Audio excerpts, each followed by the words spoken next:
So ayun mga boss, may customer tayo. Version 1 na, version 3. Version 1 tuloy. Version 3 Honda Click yan, si Darrell. Installan natin. So yun, installan ko muna to mga boss ng plate holder.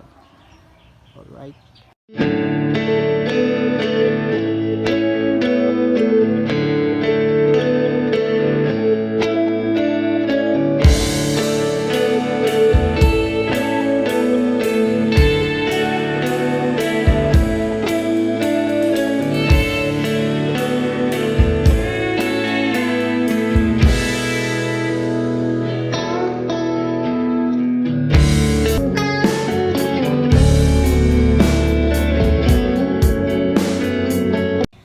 So ayun ang mga boss, na kabit na natin yung plate holder.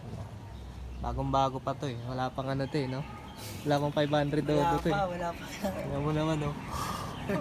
Hindi pa yung mga markings ng kaso.